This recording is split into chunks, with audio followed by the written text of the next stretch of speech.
invited us over to meet his family, including his dog Boris, and to talk a little bit about his famous invention.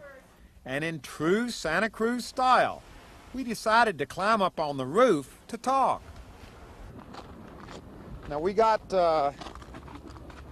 props here. Yeah. For this story. We spare no expense in putting these things together.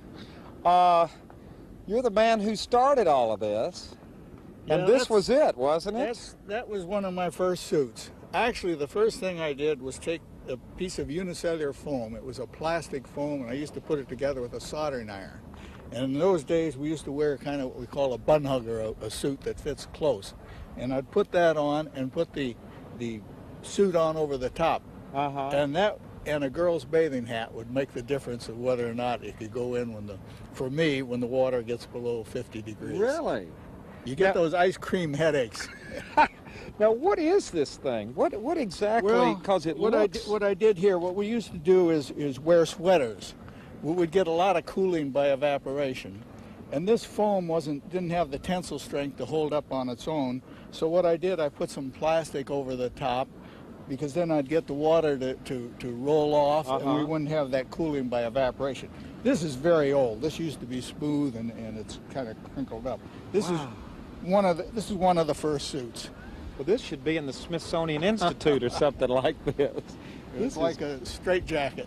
What gave you the idea to do this in the first place? Well, I was cold, and I used to go around to surplus shops, and I'd find this stuff, and the Navy used to have a sheet of rubber, and they'd put long underwear underneath.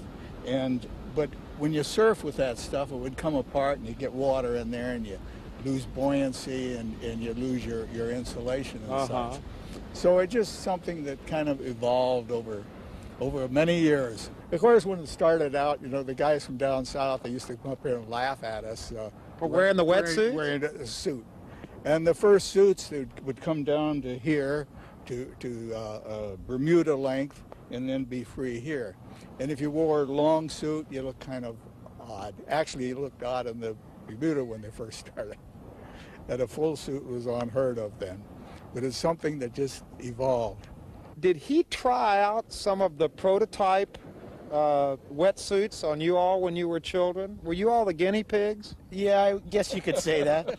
We have some, actually we have some of the wetsuits still laying around that have the handholds about this big around. And boy, we've been wearing wetsuits since we were 4 years old. Jack used to have us sit on blocks of ice to make sure that they work. What? No, that's how he tested it? No, this is during promotions and stuff at trade shows. Some of the first trade shows, I don't know if you've seen any of the photos over at the shop there, in our museum and stuff, but shows Jack at some of the first trade shows. This is during the what's a wetsuit period, and we used to get a wading pool and put a couple tons of ice in it, and then Pat and his friends would sit on the block of ice. I hope you were well paid for doing that. Oh, yeah. Sure. Yeah. Well, we got to grow up around the ocean and surf all of our lives, and it's been fantastic.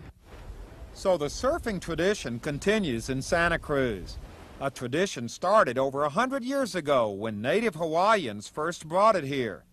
A tradition expanded by those pioneer members of the 1936 Santa Cruz Surfing Club. And a tradition expanded still further in the 1950s with Jack O'Neill's wetsuit, a wetsuit which permitted surfers to surf year-round in cold water.